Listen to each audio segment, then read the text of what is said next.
media status, just the platitudes that go on. I want you to actively do change. I want you to actively do work, whether that's in the voting hall, whether that's causing congestion and disrupting everybody's life on their day-to-day routine. I need you all to do that. Because when I look at this is nothing new. And when we hear now, I'm not my grandparents' generation, but we feel the same way they believe. It's happened since before this. But the thing about that is, when this shit starts to go down, it has more value for our lives than the property. When they free us, all of a sudden, the bottom falls. So there's been word that, well, there's a few flyers put out to different saying counter protests are going to show. There's been a few weird encounters, people riding by on bikes, starting a bit of a conflict. So I'm kind of just checking out the area to see if there's a group forming somewhere else. There has been a couple different conflicts earlier when I first got here with just a few people. They seem to have moved on. I saw a big group running this way, so I'm just trying to gauge the situation. Otherwise, Tay Anderson's here. There's been a few speakers. There's a few hundred people here. We're live in Manuel High School. Who are we not to place our own value on our lives? There's so much for me to say here that might ruffle some feathers. But if feathers aren't ruffled, I say snatch them out of them alive.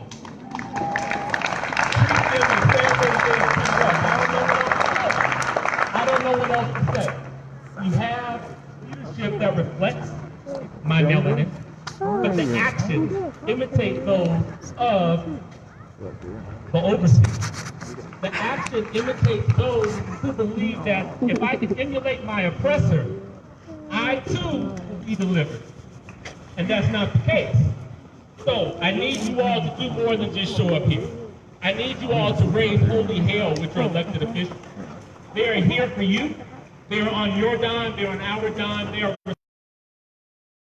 So, with that being said, I hope that everyone gets home safely. I hope that everyone can inspire 5 more people to be that are willing to make change. I'm tired of being here for this. I want to be at one of these celebrations where there's actually network congestion, a conviction of one of these murders. But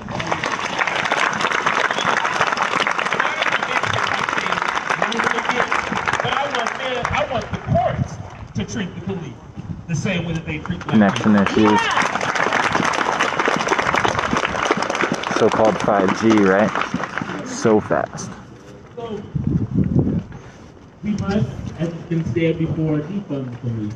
And if you have an issue with the wording defund the police, I implore you to go back to your grammar school textbook and get a good definition of them.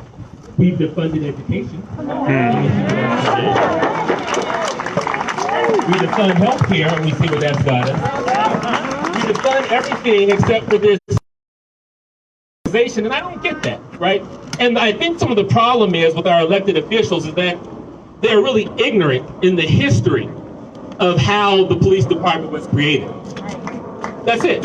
And I know this to be true because you can call them out on it, and they can't give you a good answer.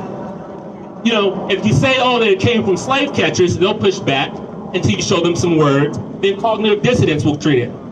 But we understand that the police are a problem, but we must show that in our actions.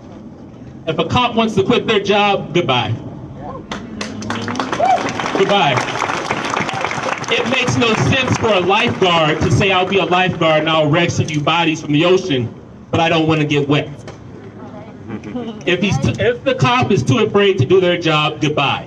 Fire them all for dereliction of duty. Defund the police so that you can kill the tie that the police unions have over your elected officials. again, please do not be so simplistic that you get lost in the words of defund the police. Even though I have a good friend here that's like, yeah, destroy them motherfuckers, right? Like, so I dig it and I respect it. But until then, there are incremental steps, or I should say incremental. There are Incrementalism. yeah, not incrementalism, but there are pragmatic steps that we can do. I'll take it. The police should automatically be demilitarized. Yeah. There is no way in hell that our local police department needs to have military type weapons. If they cannot cut it in the armed forces, oh well, too bad for them. That is a waste of tax dollars because we pay to buy this machine through our federal funds, then we also use our local funds to government. If we want to end corruption, you must act strategically with your vote as one way. There are 1,500 other things that you must do along with that vote. So I end tonight because it's getting dark and I want people to get home safely because I understand how the enemy operates. And for our last two individuals, and then for everybody that is staying for Melanated Mic Night, it's going to take place under the gazebo in the park, so everybody can sit down and focus on the center. That's where that'll take place after our last two speakers, and I close you out. But real quick, I would like for us to take a moment of silence for all of the young people who have been lost this summer. We have in DPS, we've had 30 students have died this year. And over half of those students have died via gun violence. And so we need to know each and every one of their names. And actually one of them, we're working on renaming the South High School Stadium after, because he was an exemplar student. And we're doing this for every student and family that comes to us and saying, how can we remember your child and tell their story and remember their legacy? Not just so that you see a news article of them on the news. And so with that, I'm gonna ask everybody, before we bring up our two last speakers, to put your right fist in the air. We're gonna take a moment of silence for our young people that we've lost in Denver this year.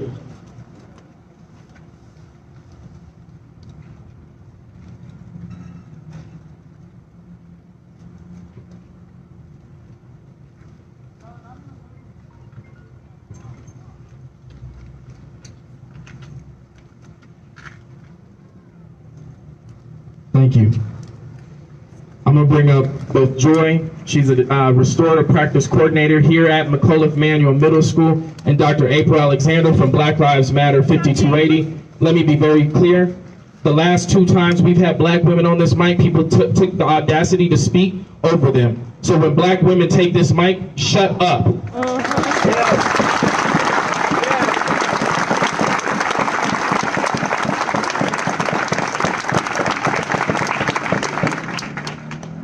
Out here for black women to not still be protecting you day after day after day and fighting for you.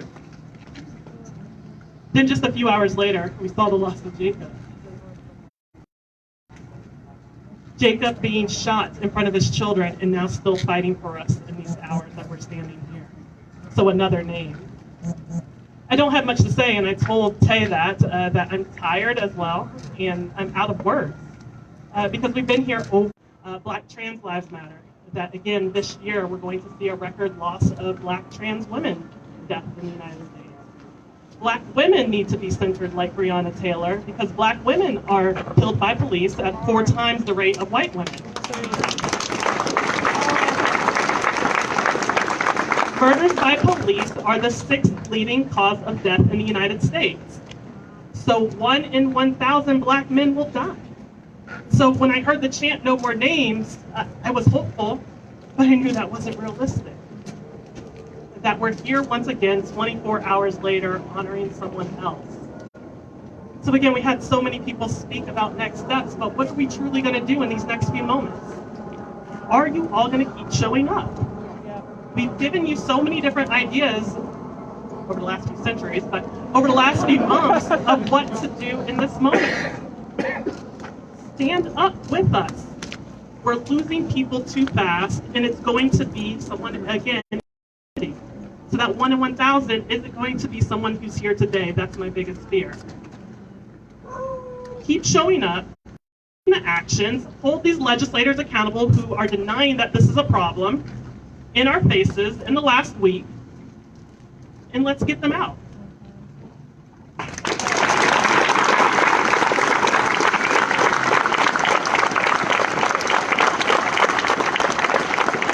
Hello, my name is Joy Jackson. I am originally from Los Angeles, California.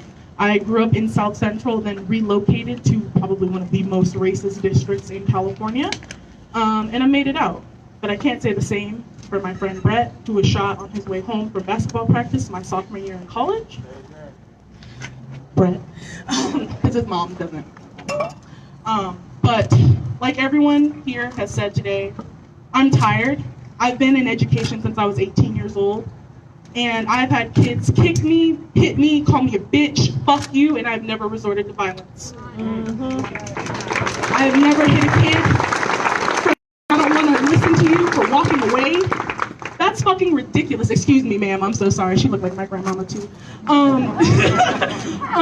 But Jacob Blake was shot 7 times in the back, and I can't imagine the fear that his kids felt. Today was the first day of school, and he should have been on there fucking up on Zoom like all of us were today. Like,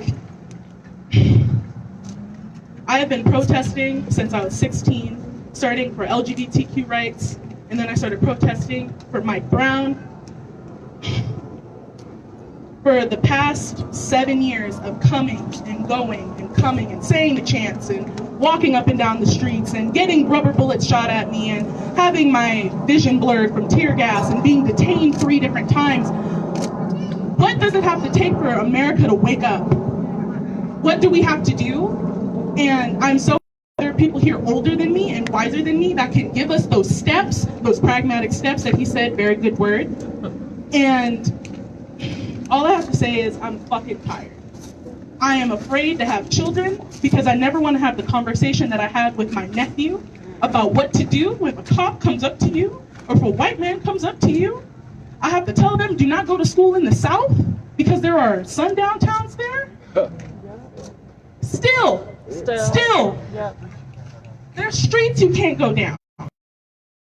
And so until my existence as a Black queer woman is respected, I'm still going to be shouting and screaming.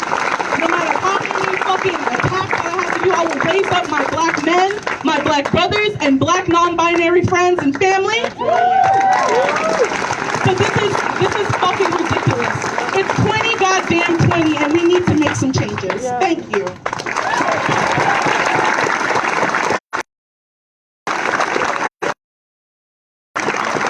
Thank you both Joy and Dr. Alexander. I also want to uplift Tony McDaves, another Black person who we have lost in the struggle, because Black Lives Matter often gets categorized as a movement for Black men, but it was actually founded by Black women. Black queer women. And Black Lives Matter is not about Black men, it's about Black women, Black non-binary folks, Black LGBTQIA+ folks. It's about just saying we want to be treated like a human. That's it. You have not heard anybody up here ask for anything special.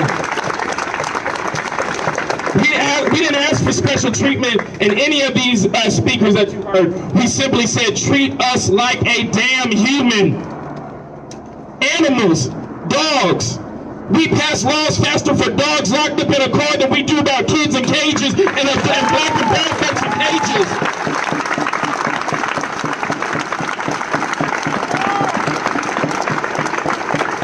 I don't know, maybe we should start telling folks like Black folks have dogs too. Like, I don't know what would get your attention. Come on. But we gotta stop gathering. And so my ask for you tonight is I just want you to help me keep this school picked up. If you see a water bottle, if you see some trash, just put it in the trash on your way out, because this building has to remain in our community, because the stories, some good people came out of this school, others did not. Anyways, we need to continue counter-protesting. You can tweet that out, but the main story needs to be about the message you heard here today. I'm tired of looking on Facebook and Twitter these misleading hashtags and misleading names and things that you're putting out there.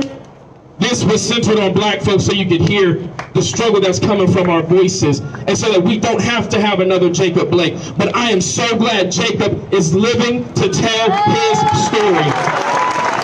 And so with that, I'm gonna bring back up my hero, my shero, Miss Elizabeth Epps.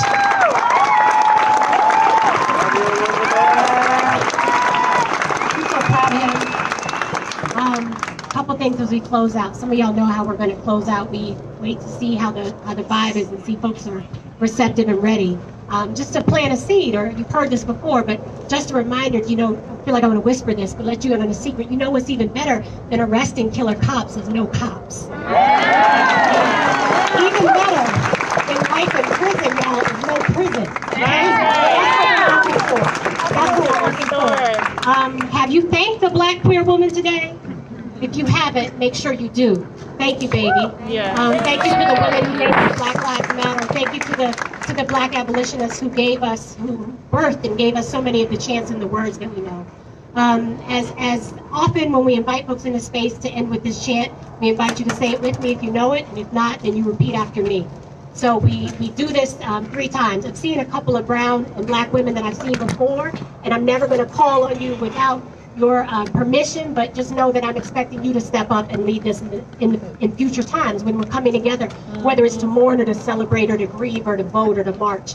We're going to keep coming together.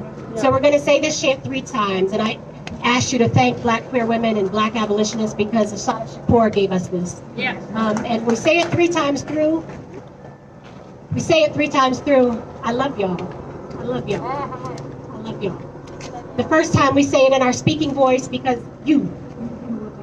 The first time we say it to ourselves, we're saying it to our spirit, to our soul. Second time we say it a little louder because we're saying it for our neighbors who are in their homes and whose land this is and who are in their communities.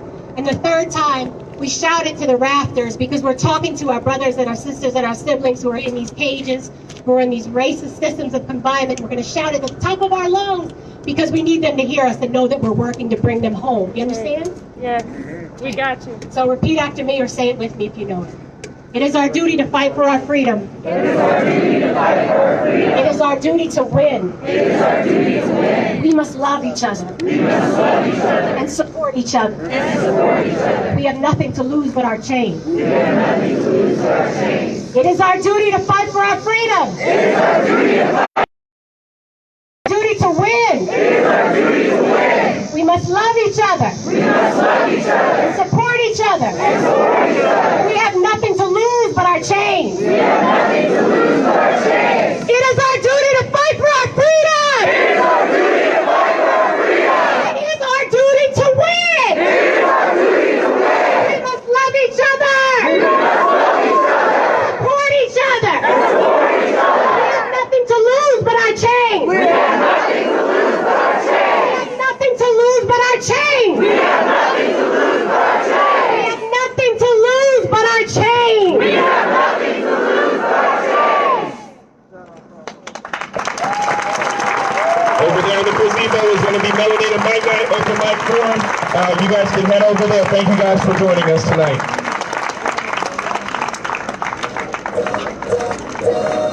All's my life I has to fight, nigga.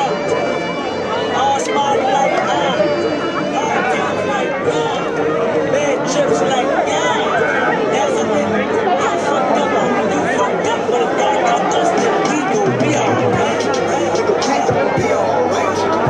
We gon' be alright. We gon' be alright. Nigga, hit me, nigga, feel me, we be alright. Nigga, we gon' be alright. Be alright. Nigga, we gon' be alright. Nigga, hit me, nigga, feel me, we be alright. And when I wake up, I recognize you looking at me for the pay cut. But I'ma see me looking at you for the face down. I can live in you, with the face down. Scheming, and let me tell you how I'm feeling. Painkillers on the road, get it twilight. Oh no. Oops.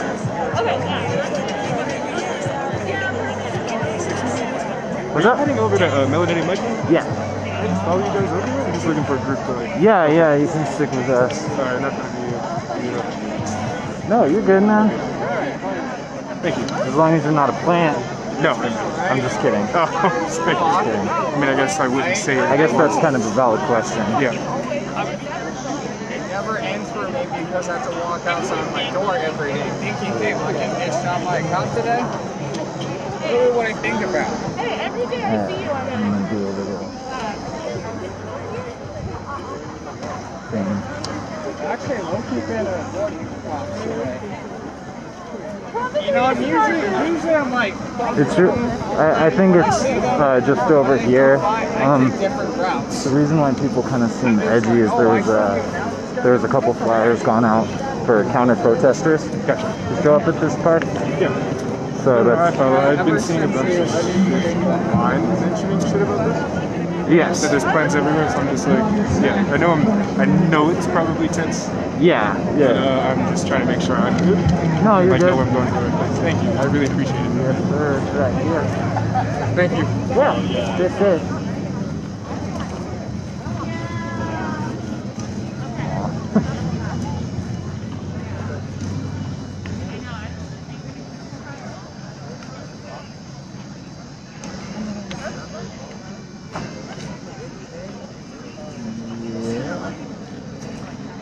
Yeah.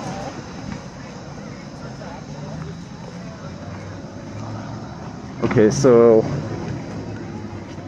we're live in Denver outside Manual High School. We just saw one of the rallies. Tay Anderson spoke. There's a few other speakers. I think one of the state reps for one of the districts, I didn't catch the name, Elizabeth Epps. So this rally was planned this morning in response to Kenosha, Wisconsin. I'm sure most of you have seen that video yesterday. There was a conflict with police. A man named Jacob ended up getting shot in the back 7 times by the Kenosha police. We do know his children were in the car. He's in the hospital right now. Last I heard, he's in stable condition.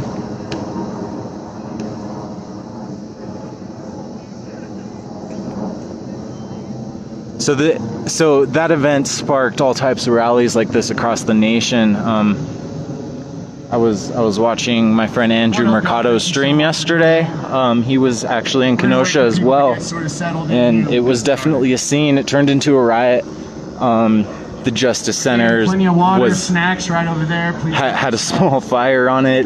There was rocks being thrown. There was APCs. I know the Kenosha police were using less than lethal munitions and crowd control devices, hence CS gas and flashbang smoke grenades and the sort. So anyway, the air is pretty tense. You'll see there's a lot of people prepared with respirators, masks, and the like, just in case. So as I said, this is a mic night at Fuller Park, which is the same park that the counter protesters were said to end up showing up at. We've seen a couple different conflicts on the outskirts of the rally over there. Just a few verbal altercations, nothing violent. Anyways, welcome to Off Meta Media. For those of you that have been supporting us from the start, we appreciate it very much. We also like if you can share this stream and follow the page.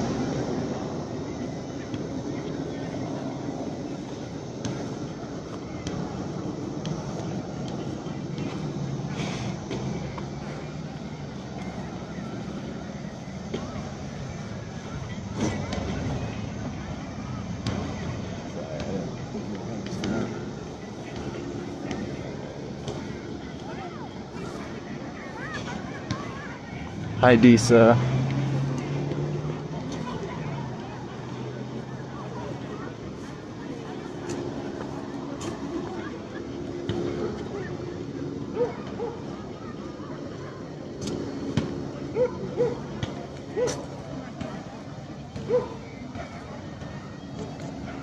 curfew in effect at CJ and Andrew in Kenosha?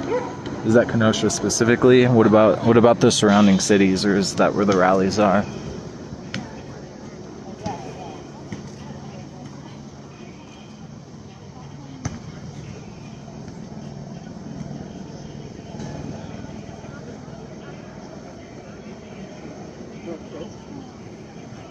I know, I figured.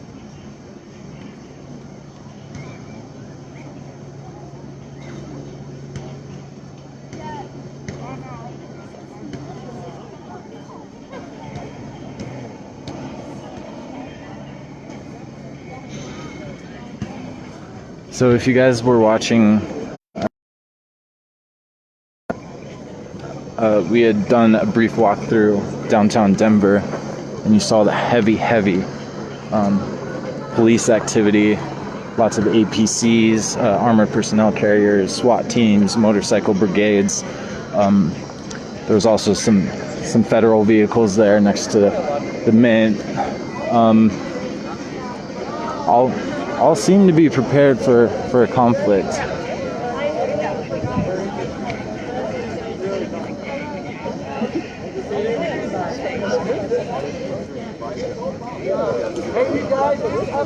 So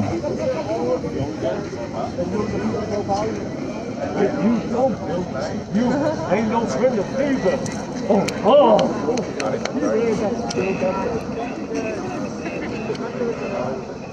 thanks, Dana.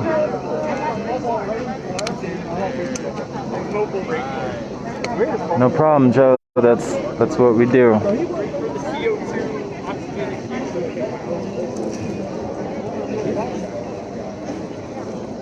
So we'll stick around at the open mic for a few. There's still some people over at the rally on the other side of the field.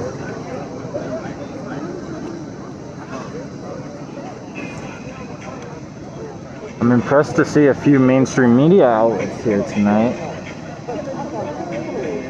This is Fuller Park, Rick, next to Manual High School.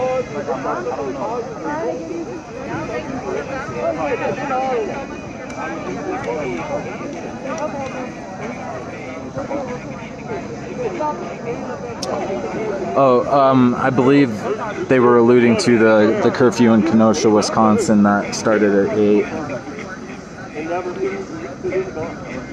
And Andrew Mercado is a good person to follow if you want to see the stream in Kenosha. I imagine it's going to get a little wild tonight. I think he streams off of the page Mercado Media now.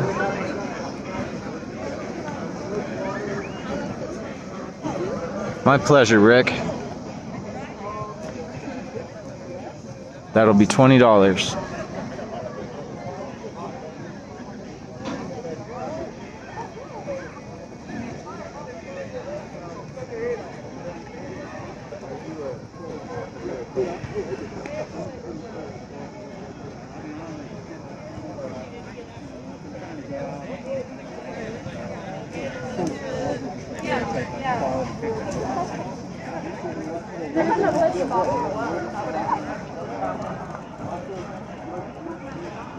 So yeah, it's been peaceful so far.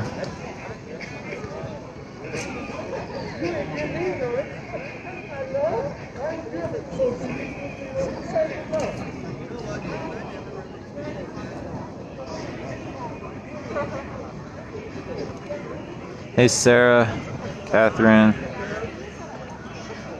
What up?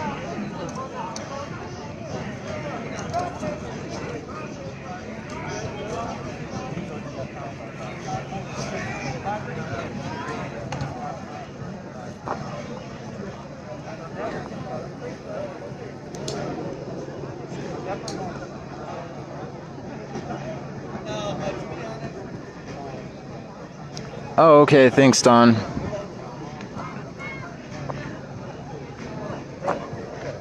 Still trying to decide if I want to stream from YouTube. It seems like we have further reach here on Facebook.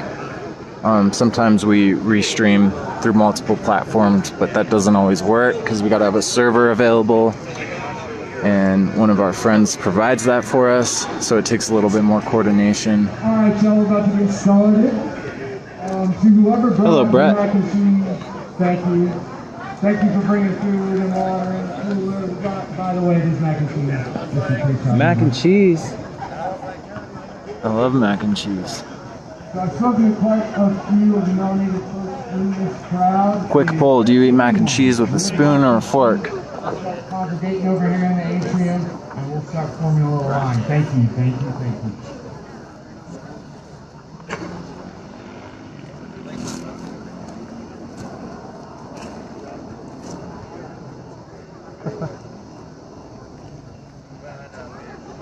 All right, we're going to go ahead and get started here. I would like to first start off by acknowledging the land.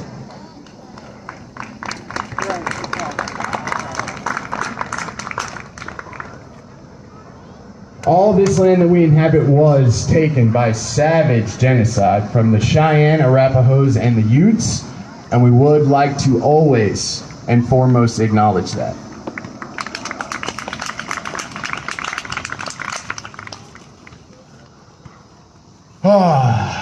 Thank y'all for being here. I'm frustrated. I know a lot of folks are frustrated. But I'd like to just start by saying a lot of the things that we kind of knew that were going to be coming along this summer when these protests began. Proud Boys, pushback from City Council, the mayor, infighting. It's all happening. It's coming to fruition. And we have got to stick together. There's way too much momentum. And clearly, people still have some fight left in them. Looks like all of you folks here still got some fight left in you.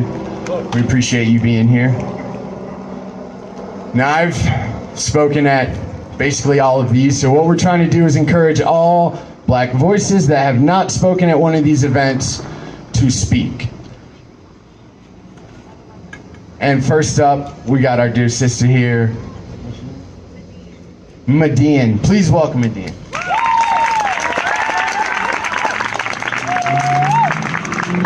Okay, so I'm gonna preface this and let you know that I'm not a poet. This is not gonna rhyme. Anytime I think spoken word, it's supposed to be like this rhythmic, like that's not me. So I am the epitome of what he just said. I've shown up and I haven't gotten behind a microphone. I've shown up with my signs, I've shown up with my children, and I've joined in on chants, and I've had conversations, but I've never gotten behind the microphone to actually formally speak. So when I showed up today, it was James Coleman that asked me how I was feeling.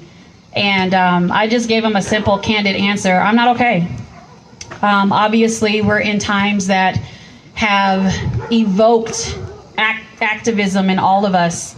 And I know you've heard it before, but as a Black woman, as a Black person, as a Black life, this is not new. This is not an all of a sudden or an oh wow. This is kind of a I told you so for Black people. So really, I just wanted to, I guess, tell a little bit of a story about my reaction today. So after I got the news of Jacob Blake and I looked it up, I read the story, I saw the video. So I'm a mother of 3 and I have 2 boys that are in college and my daughter is a senior. And just last weekend, I had to drop my sons off in Texas to continue their education. And I've never been faced with as much fear letting them go as I was last weekend. They're no longer under my umbrella of protection. We can't show up to protests together. They have to use their own voice and be diligent all their own. And that scares me. And I just wanted to say that out loud. And then additionally, just in listening to the things that I heard tonight, the things that I've heard from these events, because I definitely have been observant and I've listened to understand. And I guess I'm going to leave you with 2 things. The first thing is, I don't know where this message is going to go, how far it's going to get, but again, I'm just trying to say it out loud.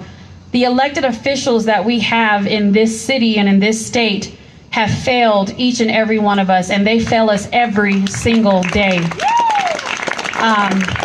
Not one department is more guilty than the other. Elijah McClain was killed a year ago. There's no way that you can justify that young man being killed and slain, and no one, not one department has been a voice for him or his family. His mother has not been able to put an end to her grief. I read that she had posted that she can't even go through the box that they gave her after he passed. She can't even do that yet. So because wounds like this can't heal without justice, she will not heal without justice. And if they continue to mess around and that woman's wound gets infected, imagine the danger that she's going to be to them. Just imagine. She very well could run for office and now you're out of a fucking job, right? So she doesn't have to be a danger in a violent way, but she definitely can come for you. And she would have the support of so many. So to any elected official that might hear this message, you failed us you're failing us every day. And the second thing that I wanted to just simply say out loud is to the people that want to push back. It comes in multiple forms. So sadly enough, I have only learned about Tay Anderson's leadership through this kind of stuff. I didn't get the luxury to learn about his leadership through the innovation that he would have brought to the classroom or the expansion that he could have done on educational programs. I learned about Tay Anderson's leadership because they keep killing black people. That's not okay. And Tay continues to show up, and people keep pushing back. And so my message to those people is, I don't want to hear anything you have to say until you can give me a date, a time, and a location of your fucking rally. If you can't tell me where you're gathering and giving me a platform, I don't want to hear from you. I'm going to follow Tay until I can't anymore, because he shows up. But people keep pushing back.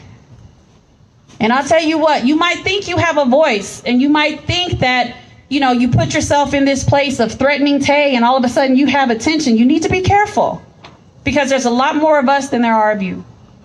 Yeah. And for the people that want to be counter protests and all of that, I'm going to tell you something. I'm going to keep showing up, and I'm not going to stop fighting. And I dare you to stand in my way.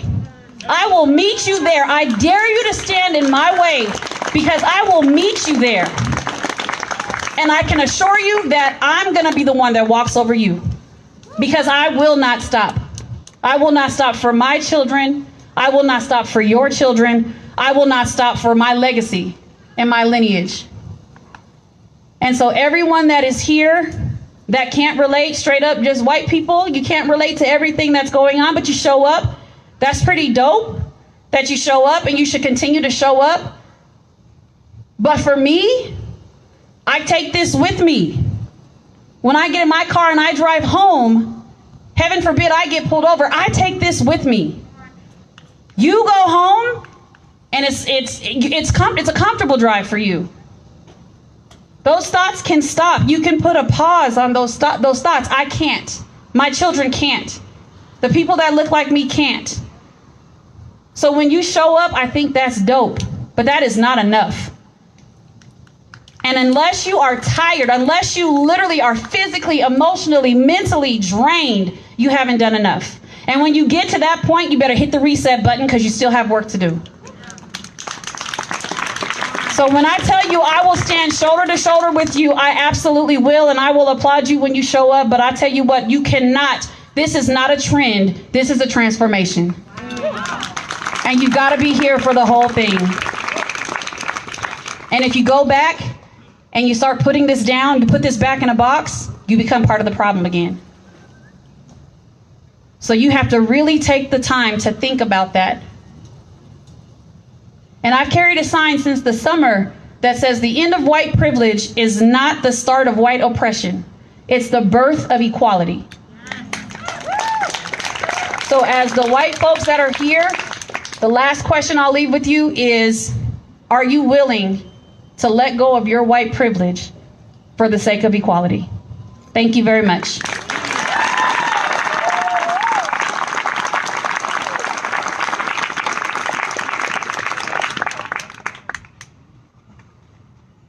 Thank you. Torrent. Yeah, all right. That's my dog. Yeah. Y'all please welcome this brother over here.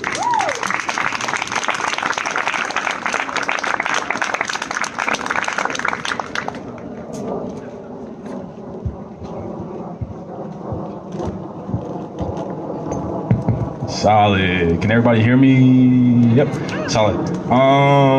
So I have a little speech at the beginning, and I have like a little poetry joint at the end. But I'm a high school teacher.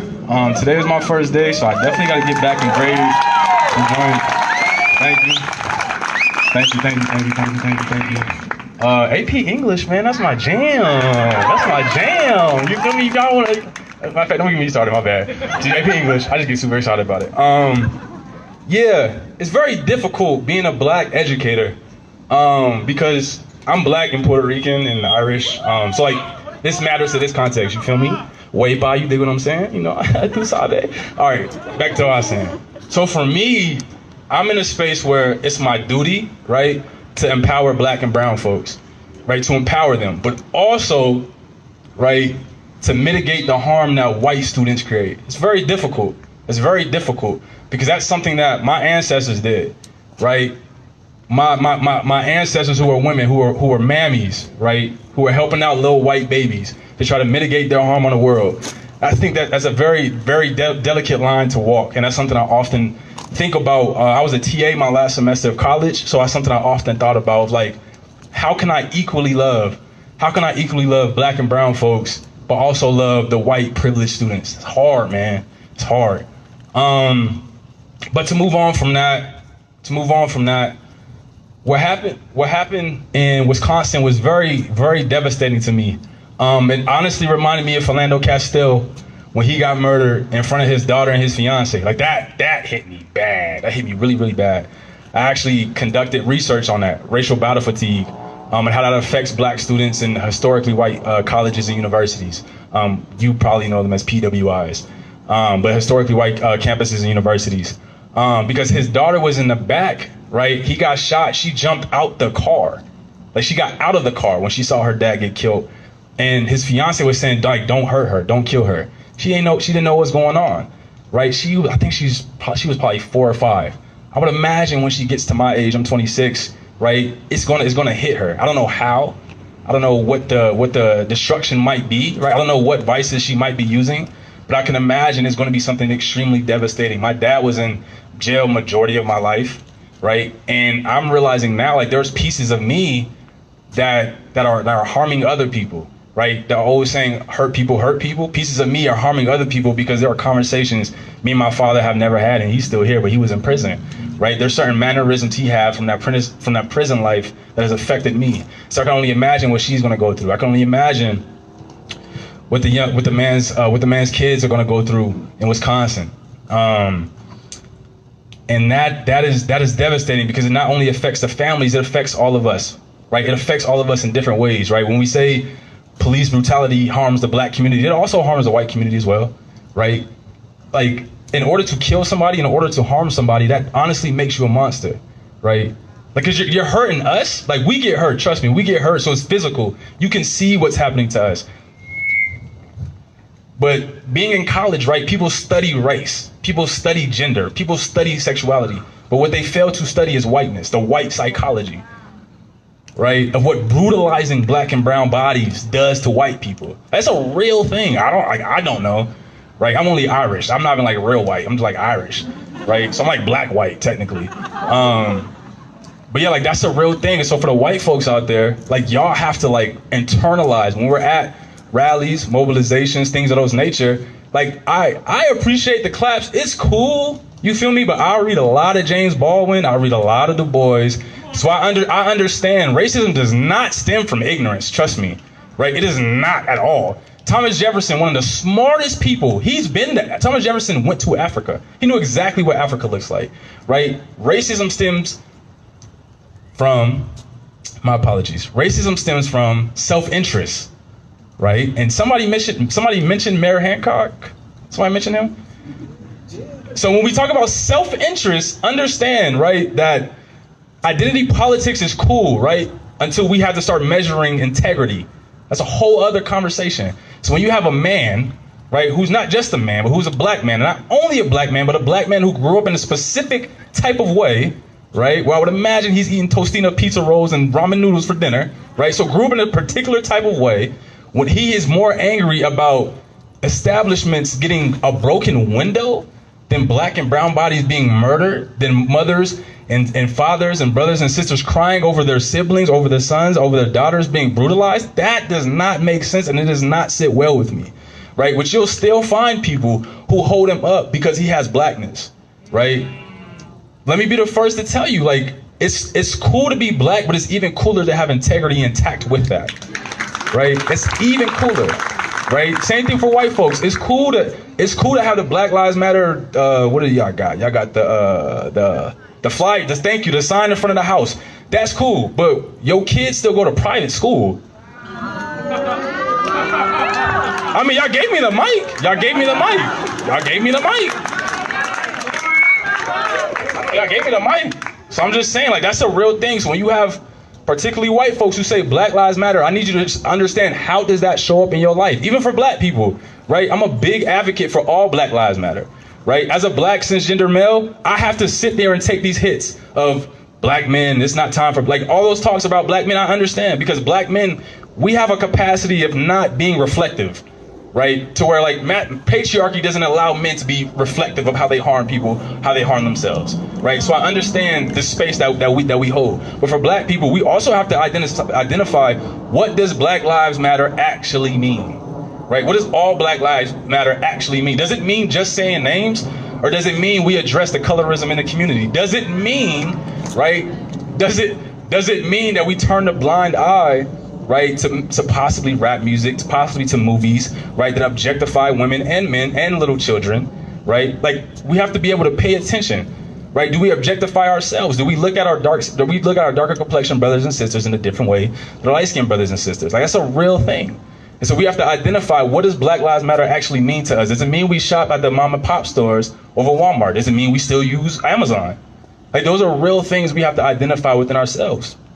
And so when we're looking at people like Tony McDade, when we're looking at people like Nina Pop, when we're looking at people like Michael Brown, right? When we're looking at people like Tamir Rice, for me, it doesn't matter. The conversation should never be, right? They were innocent and they should not have killed. You should not murder anybody, like, point blank, period. That should just never happen. Innocent are guilty.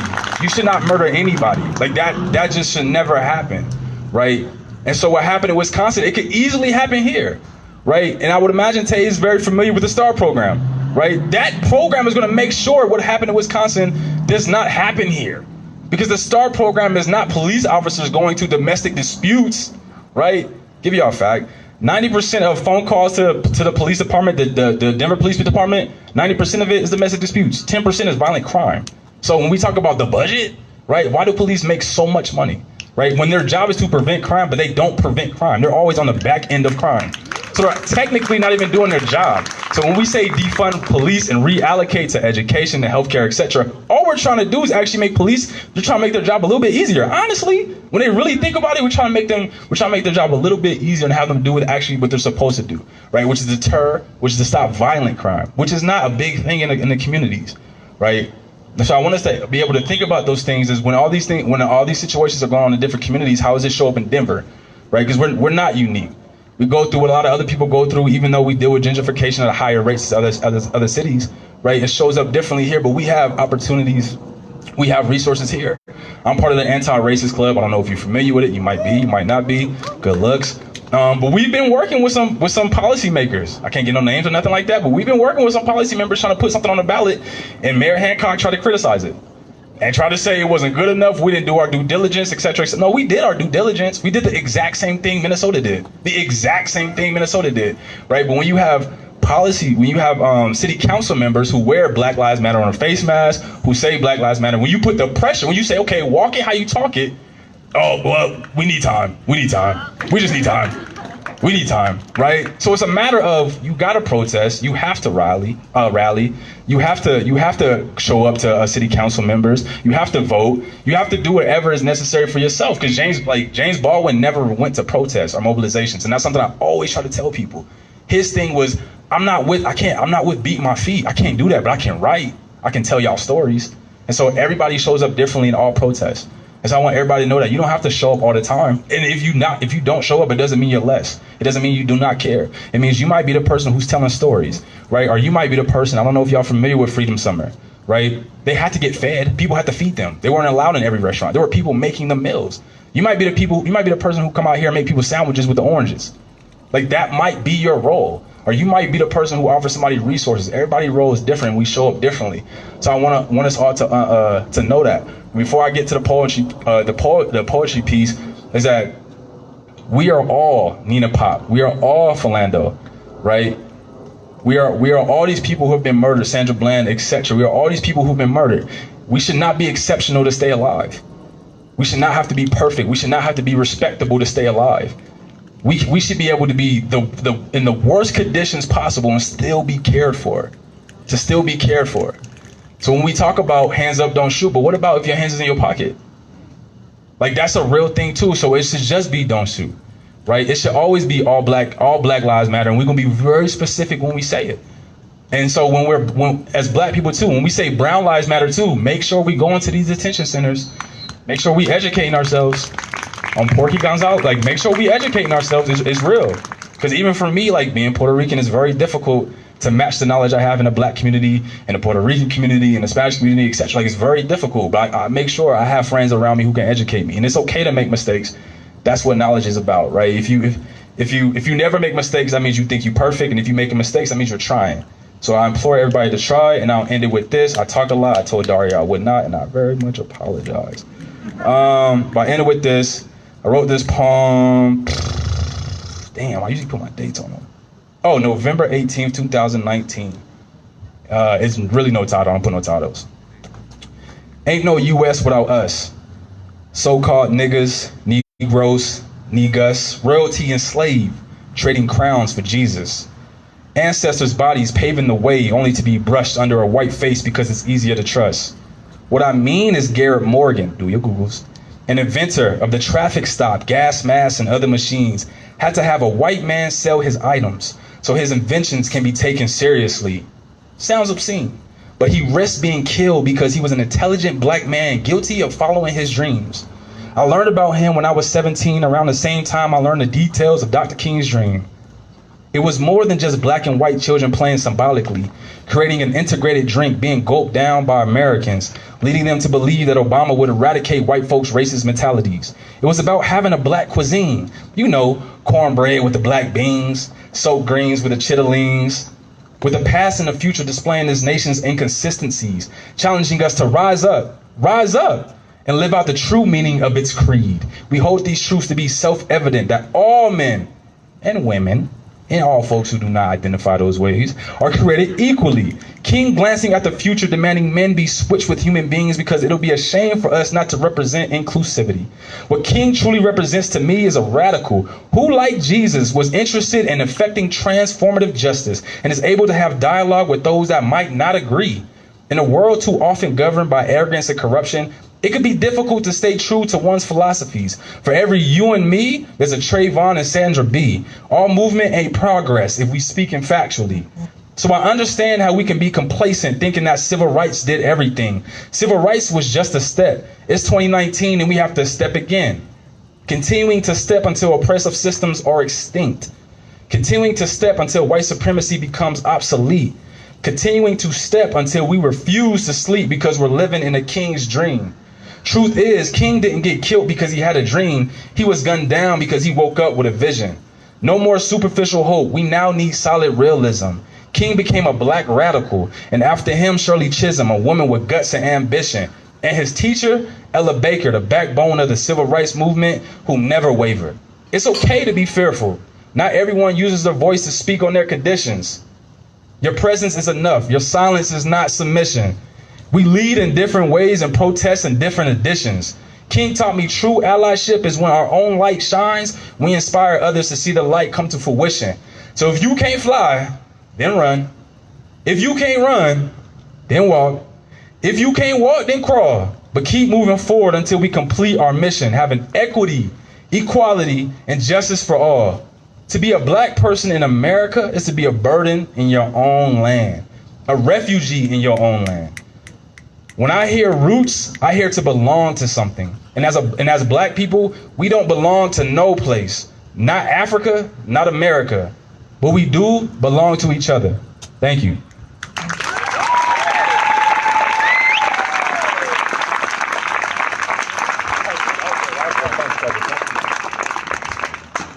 All right, just FYI to all the speakers, if you walk with this microphone in front of that speaker, you will start to get some of that feedback that you heard. Please roam the stage with the mic in your hand. I would love to see all of the passion, but just don't put this mic in front of that speaker. Thank you to Torrent, Black Educator. I have gone through all kinds of school systems and just graduated this past May, and I have never once had a black male educator in my life. So thank you for doing that, brother. Brother Tay Anderson. Y'all welcome, Tay.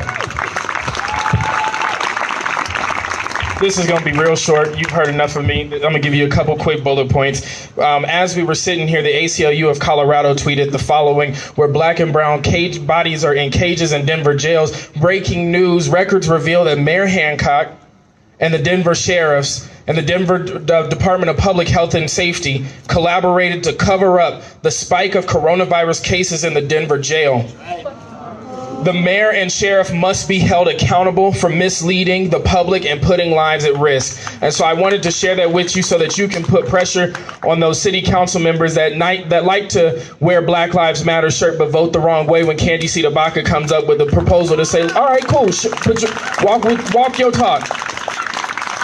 Also, because I was at a Melanated Mike Night, I just want to be able to shout my brother out right here is I'm going to start becoming a proud Second Amendment Democrat. Thank you! Because we need to start knowing how to defend ourselves.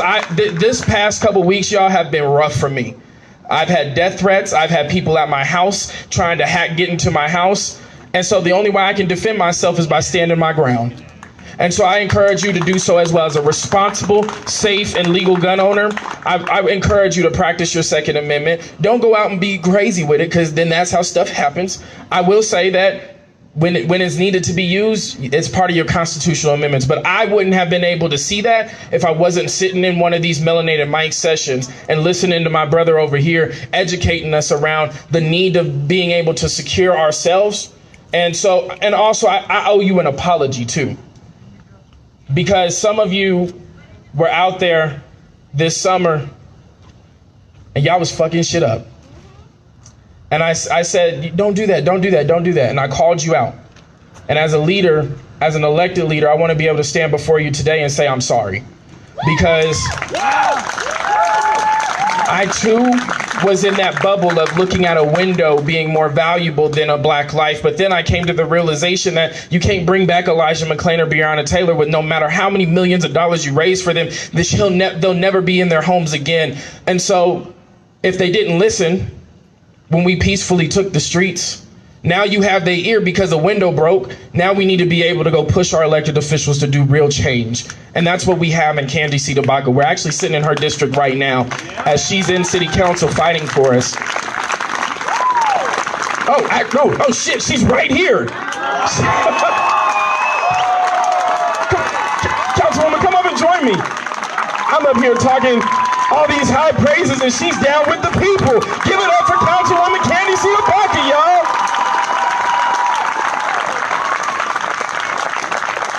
I don't have nothing to say. I just came over here from City Council. You guys are on my way home, and I was proud, and I saw you guys still here, and I wanted to come be in solidarity. You know, every day I go to war. I go to war for what our people are asking for what our community is asking for, not what is politically expedient, not what is convenient, but what we're asking for and have been asking for generations. And Tay's not lying. Like, the minute we get in these seats and start representing the people, it's a whole new level of danger. It's a whole new level, not only from the people who don't like what you're saying, the regular everyday citizens, but we can't just call the cops and expect the same protection that other elected officials like us have. No. The media paints us as us against the cops because we're here to dismantle a system. You put us in these seats to dismantle a system that has harmed us for generations. So thank you for being here tonight. Thank you for showing up. Thank you for not letting anyone tone police you or tell you how to exercise your constitutional rights, because that is what they are. They're your rights, and you can use them however you choose, and I plan to stand in solidarity with you as you do exercise those rights. So thank you.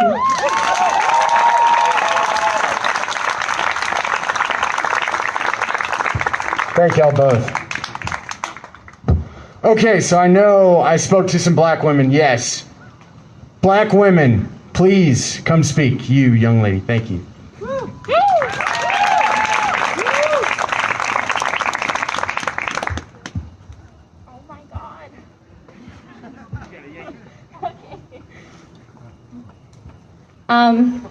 Oh my God, I'm so shy.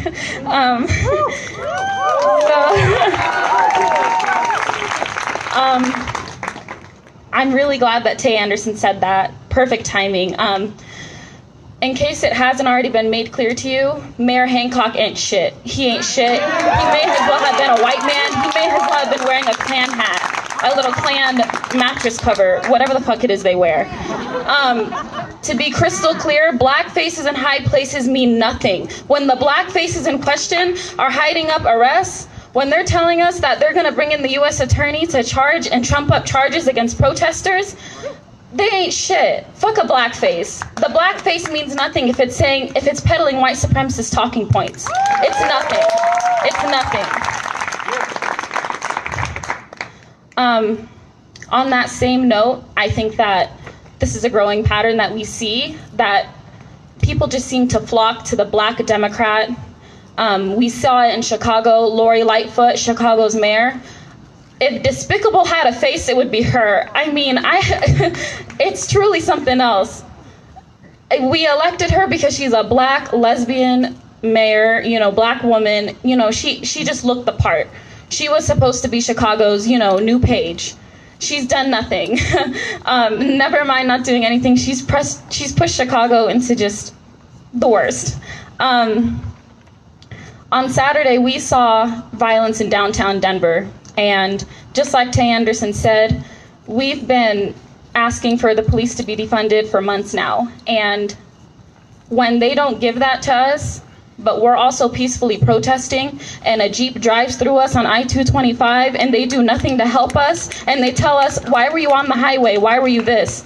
They blackballed Colin Kaepernick out of his career for kneeling onto his knee. They don't want us to rap about it. They don't want us breaking windows. They don't want us on the highway. Petitions do nothing. Voting brings in more Lori Lightfoots and Mayor Hancocks. What do we do? I'm out of answers. I don't know what to do. How do we do this correctly? How do we do this so that U.S. attorneys aren't called and federal charges are brought against people for just wanting to live? Truly, it's exhausting. I just don't know what way we're supposed to do this. So unless we all come together and have an answer as to how we're supposed to do this so that we're not all sitting in prison with decades and decades of sentences, the last thing anyone should be doing here is peace policing anybody. Kill the cop in your mind. Yeah. You see somebody break a window, you see somebody set a building on fire, yeah, that's wrong, but why are they doing it? Did you address the anger? Did you think someone just took a rock and threw it through a window because they wanted to? Did you even take the time to address the anger? Elijah McClain has been murdered and dead now for a year. Jacob was murdered on the 1-year anniversary of his death, of Elijah's death. We found that out yesterday as we were chanting no more names. That heartache is unbelievable. to not even address that anger, to then get mad at the people in Jacob City in Wisconsin and Milwaukee, I believe, to bring charges against them, to dox them, to call it rioting, this, and that. What are they supposed to do? What do you want us to do at this point? What's the right way to go about this? And in short, there is no right way. Stop telling the oppressor, stop having the oppressor tell you how to protest the shit that they put you through. Stop. Kill the cop in your mind. That can't be repeated enough. Kill the cop in your mind. We touched briefly on, several of the speakers before me touched briefly on performative allyship. And yeah, you have the Black Lives Matter sign on your yard. You're here sitting with us. Like, that's great. You protest with us. You defend us with your life. That's great. But are you still calling the cops? Do you still call the cops on your neighbor? Do your kids go to private school? Are you, oh yeah, Black Lives Matter, but they threw a rock through the window, so I don't know. Oh, they're defunding the budget. I don't know. Like, do you want this? Do you want this as bad as you say you want it? Do Black lives globally matter to you? Are you invested in the Black struggle globally? Do you understand that what the U.S. police do here, the military does abroad? Are you committed to this all the way? Do you want it for Black lives globally or not? I'm already very uncomfortable, so I'm going to wrap this up. I just think that there's a long way for us to go. If we see a Black man get shot 7 times in front of his kids and we still have certain people saying shit like, he should have complied, or, oh, why was he reaching into his car? Oh, why are his kids there? Why did he walk away? There's still work to be done. And it's not over. It's my favorite sentence. I can't say it enough. Kill the cop in your mind. Thank you.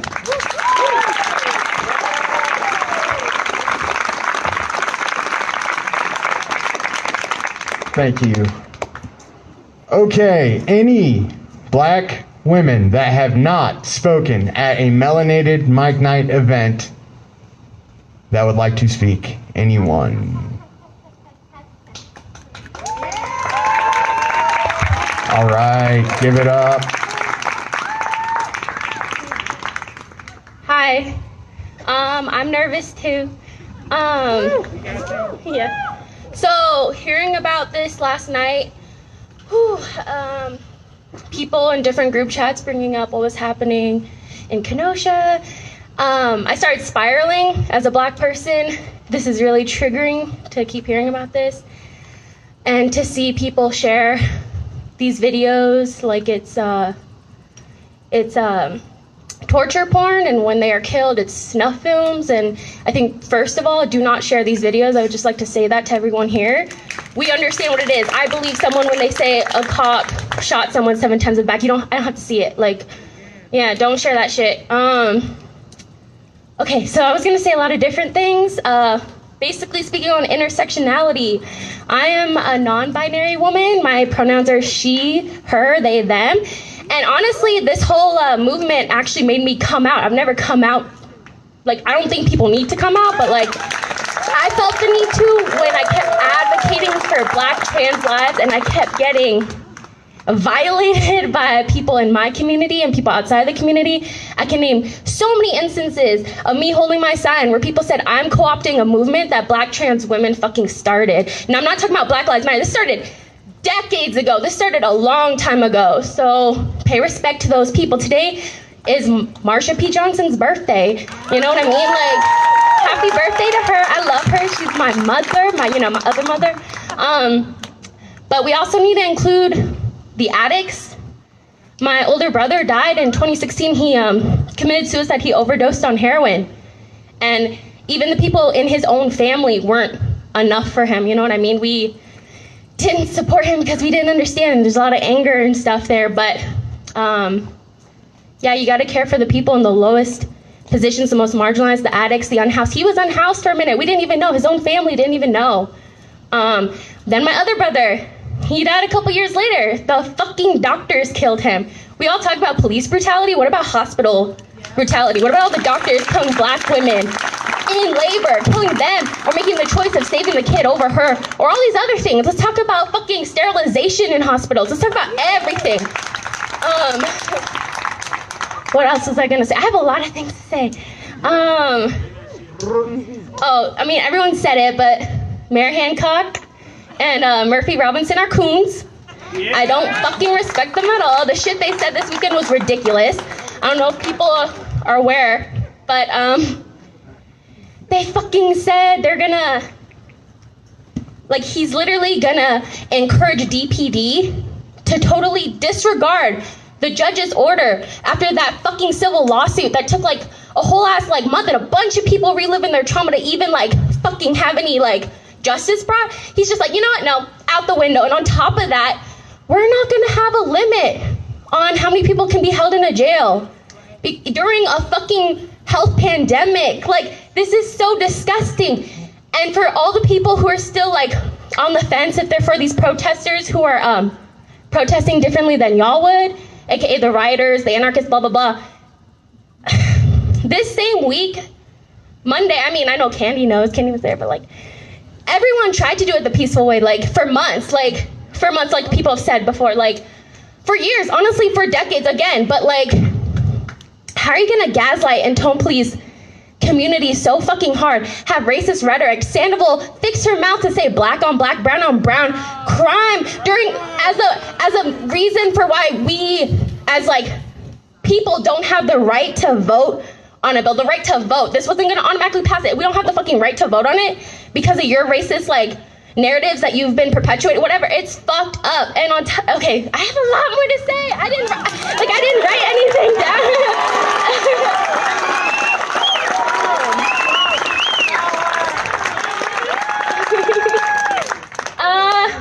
I'm trying to think because my mind's everywhere because again, I'm spiraling right now. I'm fucked up. I hold myself well, I compose myself well. I've had a whole life to practice it. This isn't the first time I've had to go through this. Trying to think.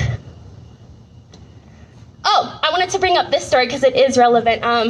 So I am a bit of a poet, a bit of a writer. I'm not going to share any of that tonight, but like I tried to a couple summers ago. I went to the Casbah, I don't even know how to pronounce it, in Aurora at an open mic where I had some beautiful poetry. It was more of an invitation to my LGBTQ Black family to try to start a circle to create art, right? And I get off stage, everyone's cheering for me, and the host, who's a comedian, a Black man, he asked me to do some more, you know, because they're getting money selling drinks and having people pay entry for the artists who are up there. And they were pretty short on artists that night. And I was like, no thanks, I'm just chilling. And as soon as I say no thanks, he goes up and he says the most transphobic bullshit I've ever heard. And he calls it a joke. He says like, you know, that whole like, that thing where like a man gets tricked into dating or fucking or marrying a trans woman. And when he finds out how deceitful they were, it's justified. Him murdering her is somehow justified. And then I heard it again with Lil Duval on the fucking, what's that thing with Charlemagne the God, the podcast or the radio show. It's said so many times, and for people to think that's a joke, that's, okay, first of all, even if that was like a joke and not like hate speech or violence, that's like down here. That's like the lowest tier of comedy. Like, do better, but also don't fucking clap and laugh at those. Y'all need to check that when you see it happening. Again, like I said, when I was at protest with my Black Trans Lives Matter sign, for me to be walking around and for niggas to be like, what you got? Referring to my genitalia. That's a T slur. That's an F slur. That's a D slur.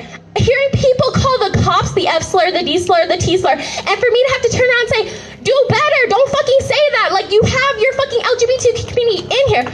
Like, this whole time I've been out here, y'all know the trans community makes up like 1% of our whole population, but every circle I'm in that's an activist circle is like hella trans.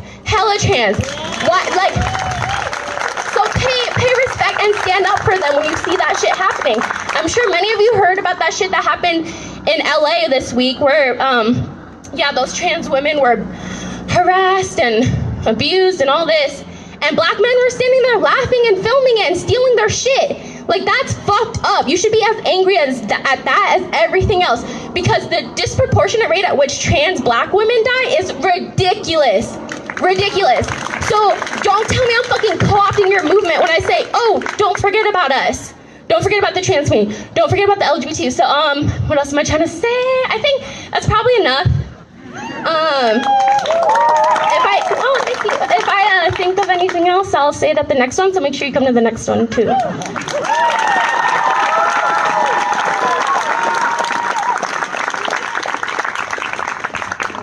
Hi guys, I just wanted to come up here. This is a black mic tonight, not a melanated mic, but I wanted to speak to the press that might be here. I request as an organizer that you guys do not film or write about tonight, mainly because I am worried that the things that are said here tonight might be taken out of context, and then it will put black voices in danger.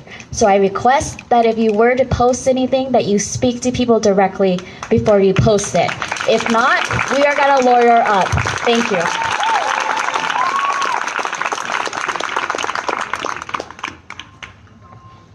I just want to say to our last speaker, I can't second everything she said enough. It is paramount to the struggle. There are a couple of things just really quick. For the interest of time, we're going to start setting 10-minute caps. 10 minutes is your time. If 10 minutes comes up and you are spitting hot fire in here, obviously we'll let you go. But if you get a small tap on the shoulder, it's time to wrap it up. Also, as folks are leaving here, if you can't stay any longer and it's time to leave, please be careful just in case people might want to pick you up in small groups. I myself got pulled over by 2 squad cars, 3 officers the other night leaving the GA, and they gave me the whole, is this your fucking car, anything and no fucking vehicle I need to worry about. The whole rundown. Luckily I had a homie keeping an eye on me. So just be safe as you're leaving here.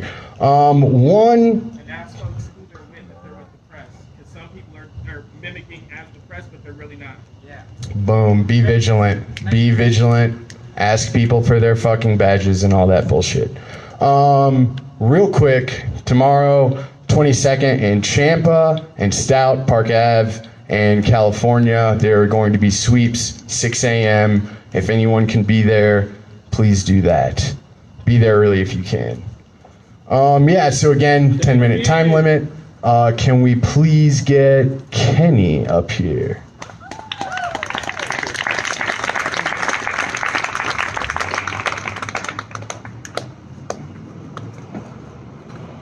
What's up, y'all? Before I do anything, I know this is District 9 and everything like that, but I definitely want to acknowledge that we are in Colorado. But more importantly, we're in indigenous land. And I want to acknowledge that the land we are standing on right now is stolen land. And that needs to be acknowledged because my fight is for the fight of melanated people. And if you're about Black Lives Matter, you better be about your indigenous brothers and sisters too. And if you're really about honoring those treaties, we should be looking at what Oklahoma did and be trying to do it here. So that's before I start. Real quick, I wanted to do this because some of my brothers and sisters were talking about James Baldwin, and I wanted to have some of his words played in front of y'all before I began. So. Hopefully y'all can all hear it. I don't know. I'll put it later. Oh, that's good. Here we go. Reconcile myself too. I was born here almost 60 years ago. I'm not going to live another 60 years. You always told me it takes time. It's taking my father's time, my mother's time, my uncle's time, my brothers and my sister's time, my nieces and my nephews' time. How much time do you want? All right, well, there you have it, guys. We'll go live if we feel like we need to, but we're going to wrap it up for tonight. Peaceful night. You can check out Mercado Media on Facebook if you want to see what's going on in Kenosha or Minnesota. Those might be important things to check out. We rely on your donations to continue to do this. We're trying to go to Washington, so we'll drop the donation links. You can find them in the comments. Otherwise, thanks for tuning in and have a good night.